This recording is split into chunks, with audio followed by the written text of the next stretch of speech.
High, আজকে আমি আপনাদের দেখাবো কচু দিয়ে কত মজাদার বড়া বানানো যায় সেটা। এখানে চালের গুঁড়ো আর আটা জল দিয়ে মিশিয়ে নেওয়া হয়েছে। এর মধ্যে হলুদ গুঁড়া, মরিচ গুঁড়া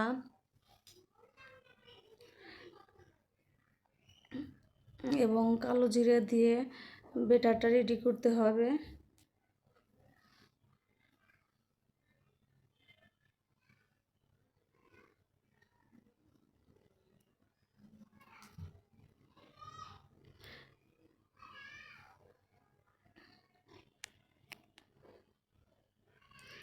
দেখুন কচুগুলো কিভাবে ফুলের মতো ডিজাইন করে কাটা হয়েছে। আসলে এটা আমার শাশুড়ি মায়ের রেসিপি, সে নিজে এটা রেডি করতেছে, তাই আমি ভিডিও করলাম। মানে এই কচুর বড়াটা এত এত টেস্ট যে আপনারা না খেলে বুঝতে পারবেন না।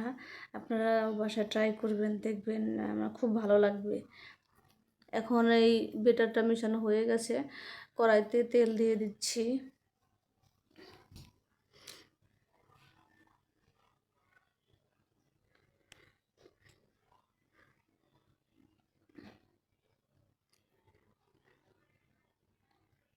তেলটা একটু গরম হয়ে আসলে এর মধ্যে এখন ওই বেটার মিক্সড কচুটা দিয়ে দিচ্ছি। এই মিশ্রণের মধ্যে কচুটা এমনভাবে মেশাতে হবে যাতে যে কিউব করে কাটা হয়েছে মাঝে মাঝে যাতে যায় ভিতরে এইগুলো মিশ্রণটা, সেজন্য ভালোভাবে খেয়াল করে দিতে হবে। এটা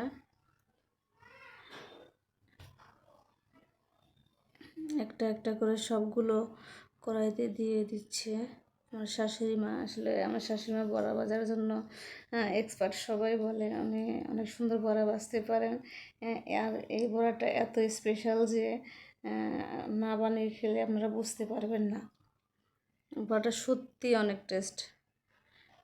এখন আমার এক পাশে ভাজা হয়ে গেছে, আমি অপর পাশে উল্টে দিচ্ছি।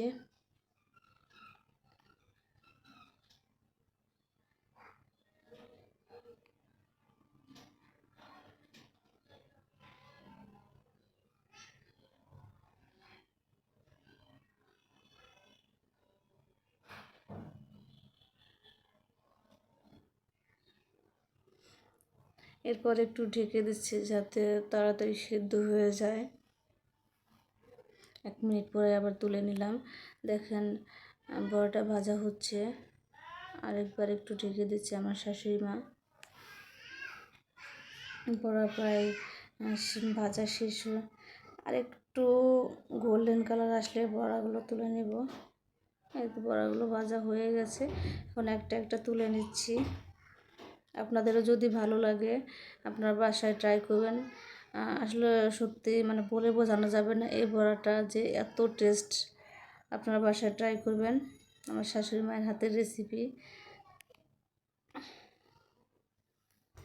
আপনাদের যদি ভিডিওটা ভালো লাগে একটা লাইক, কমেন্টস এবং ফলো দিয়ে রাখবেন। আর যদি ভালো না লাগে তাহলে স্কিপ করতে পারেন। থ্যাঙ্কস।